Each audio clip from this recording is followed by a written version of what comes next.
What's going on, guys? Before we go ahead and get started into this video, just a quick reminder that if you are a filmmaker and possibly a small business owner, consider supporting or submitting your film to our first ever film festival, Horrific Hope. It is going to be April 29th and April 30th of this year, and April 29th is going to be held in a private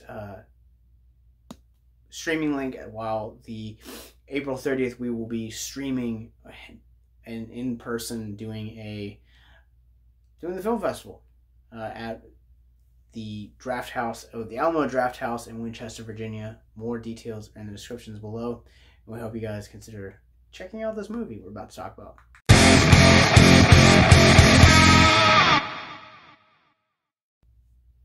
What's going on, guys? Welcome to Victims and Villains. If you guys are new to our show or our content, we are a nonprofit that creates content like what you're watching right now, simply to educate and engage individuals like yourself on mental health awareness and suicide prevention. My name is Capt Nostalgia. I happen to be a podcaster, writer, and event coordinator here with it. If you guys would like to check out more on what we're doing as far as a nonprofit podcast, and more details are in the descriptions below. Before I even start out this video, I'm just going to say I am way out of my element here. This is not my normal cup of tea. I own close to probably almost 500 movies on the physical side. Of all of those movies, this is my anime collection. Ghost in the Shell, the first 2 seasons of the standalone complex, along with the amazing movie. My favorite Studio Ghibli film, My Neighbor Totoro, and one that I got on VHS called X. Point is, you should probably take what I'm going to say throughout the course of this video with a huge grain of salt. Know that I am an outsider, and if you would like to hear more insights, check out our anime podcast, Animind, an anime podcast. Right now, they are getting ready to release their 6th episode this week, and one of their episodes of the first season actually happens to be on Ghost in the Shell. We'll have that link in the descriptions below. But without further ado, on this episode, we're going to be talking about Belle. Belle is a modern-day adaptation of Beauty and the Beast, but with a twist. There's like a Ready Player One spin on this tale, where essentially at the core there is the real world, and then there's this augmented reality called you. In you can actually create and make yourself be whatever you want it to be. I'll talk about the AI in just a little bit. But yeah, if Ready Player One and Beauty and the Beast ever decided to have an offspring, Belle would be the product.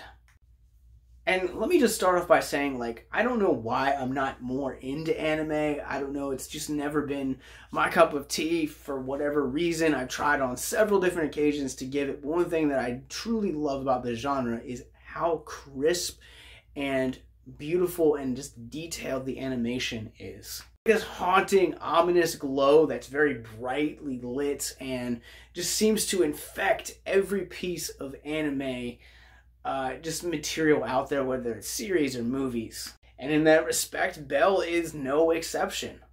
Belle is stunning, it is breathtaking, it is gorgeous. Whether you're talking about the real world or you're talking about the you, it's such a captivating just landscape, and being able to see this on the big screen just really enhanced this experience for me. It looks really beautiful. I just can't say enough about the animation. And some of the spins that we see taking place in here, like for instance the updated take on the AI. This world's really cool because you can't just go in and create a character. Like, the program of the you basically takes your likeness to basically how you move, how you operate, like your facial features, and it creates an avatar based on what they think you're into and what kind of stuff you're like. And I really found that to be really refreshing. And refreshing is a word that you will hear me talk about a lot when it comes to this film, because not only that, but I'll also say that Beauty and the Beast is among my favorite Disney movies ever made. That said, I know that Beauty and the Beast is... I know that the fairy tales that came out of the Disney Renaissance are so much more tame compared to their source material. I've not read the source material. Going off Beauty and the Beast, I truly loved not only the first movie, but I loved that dynamic, and I loved Beastly when it came out. I loved the Beauty and the Beast live action, and it was probably among my top 5 favorite Disney live actions that they've done. It's higher up there. I would even dare say it's top 3. But for a tale as old as time. Did you see what I did there? Sometimes when you're seeing so many adaptations or so many interpretations of the same exact source material, it becomes really tiresome.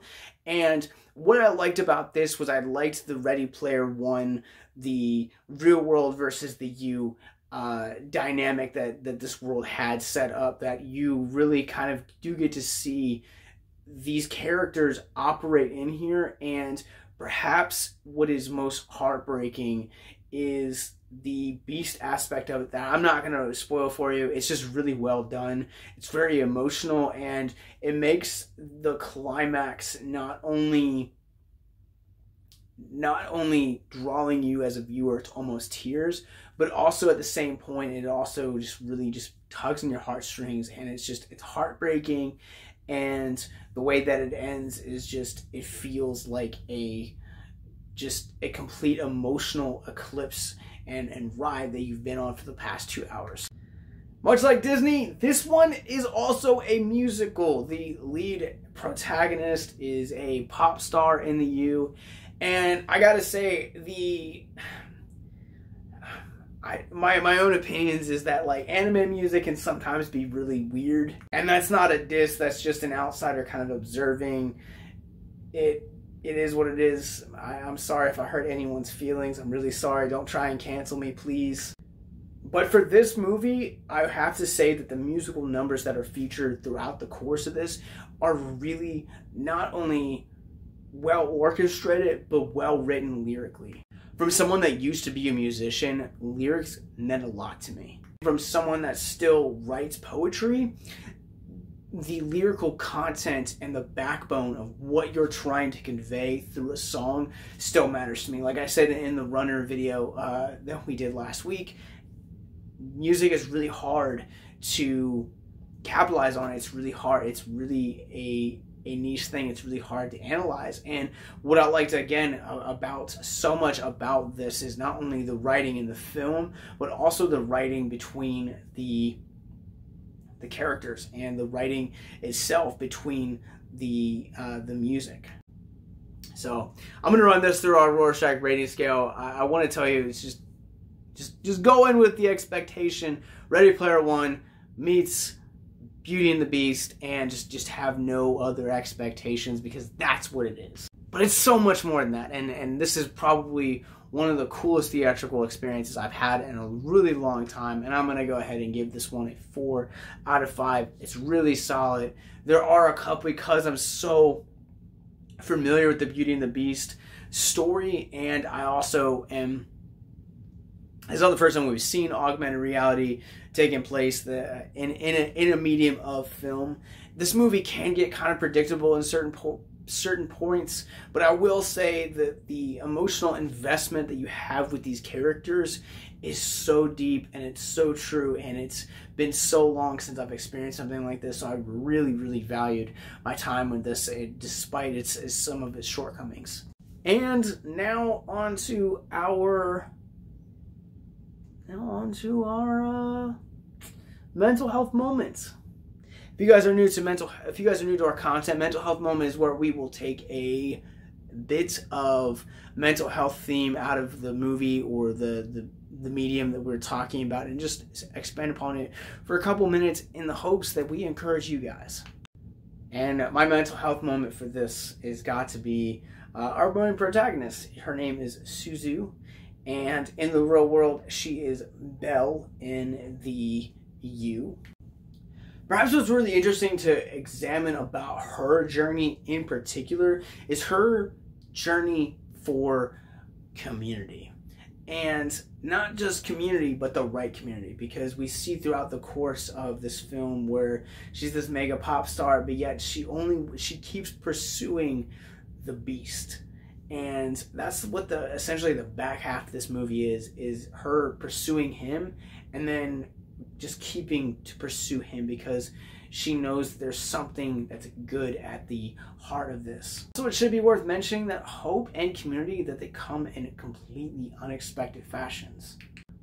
You wouldn't expect community to come, or a relationship to come between the Beauty and the Beast. I mean, the dynamic of Beauty and the Beast alone proves that love can truly come from anywhere. And so my encouragement is one of two things. First, always make sure that you guys have the right community. Just because community is available to you doesn't necessarily mean it's the right community, because in the end, if you're surrounding yourself with terrible influences and terrible community, chances are your mental health will also be terrible. We tend to have mental health effects for those that we're around. And my second point that I want to say is that never underestimate or never judge someone based upon appearance or based upon what you think they can or cannot do, because honestly, sometimes community is going to come from the place least likely that you're expecting it to. And so I really hope that encouraged some of you guys. I'm sorry for some of my controversial anime opinions, but like I said, check out the Animind podcast and check out our mental health resource library below, and we'll see you guys soon. Be sure that you guys subscribe to us wherever you guys get your podcast from, and subscribe to us on this channel. I hope you guys have a great day.